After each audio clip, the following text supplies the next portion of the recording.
టౌన్‌లో చాలా సందర్భాల్లో ఏదైనా అసాంఘిక కార్యకలాపం జరిగింది అంటే, ఏ ఏరియా అని మేము వెరిఫై చేసేటప్పుడు టిడ్కో గృహాలని చెప్తా ఉన్నారు.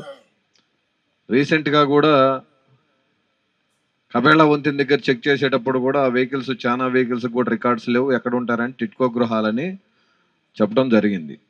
అందువల్లే గౌరవ డీఎస్పీ గారు, రూరల్ సీఏ గారు ఈ టిడ్కో గృహాలని చెకింగ్ అని పెట్టుకున్నాం. చూశారుగా ఎన్ని వెహికల్స్ ఉన్నాయో. పర్సనల్‌గా ఈ బ్లాక్ అంతా కూడా మేము చెక్ చేస్తే అదిగో ఒకటో, రెండో బళ్ళకి రికార్డులు చూపిచ్చారు. మిగతా బళ్ళన్నిటికి కూడా ప్రాపర్ రికార్డ్ లేదు. ఇందులో ఎస్పెషల్లీ ఒక కారు, ఆటోలు కూడా ఉన్నాయండి. మీరు గమనించండి. చాలామంది కూడా ఈ గృహాలు ఎవరికైతే ఇచ్చారో ఆ గృహాల్లో వాళ్ళు కాదు, అందరూ కూడా రెంట్ బేస్డ్‌గా ఉంటున్నోళ్ళే ఎక్కువ మంది ఉన్నారు. మీకు పేరున ఇందాక చెప్పాం. ఎవరైనా ఎక్కడైనా ఇక్కడ అసాంఘిక కార్యకలాపాలు జరుగుతుంటే తప్పనిసరిగా పోలీసు వారి దృష్టికి తేవాలి. మేము ఇక్కడ చెక్ చేయడం పర్పస్ ఏందంటే, చెకింగ్ అన్నది లేపోతే అసాంఘిక కార్యకలాపాలు పెచ్చుమీరతాయి.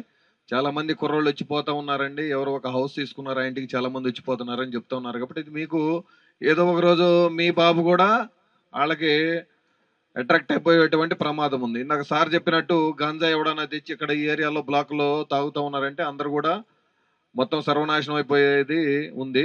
చాలా మంది గౌరవప్రదమైన కుటుంబాలు కూడా చాలా మంది ఉన్నారు. ఇప్పుడు చూసాం కాబట్టి. అందువల్ల ఇక్కడ యూత్ చెడిపోకుండా ఉండాలన్నటువంటి సత్సంకల్పంతో గౌరవ ఎస్పీ గారు ఈ సంకల్పం ప్రోగ్రామ్‌ని రూపొందించడం జరిగింది. దాన్ని మేము స్కూళ్ళలో, కాలేజీల్లో ఇట్లానే మీరు ఎలా అయితే గ్యాదర్ అయ్యి ఉన్నారో ఇలాంటి ప్లేసుల్లో సంకల్పం ఒక ప్రతిజ్ఞలాగా చేయించడం అనేది జరిగింది.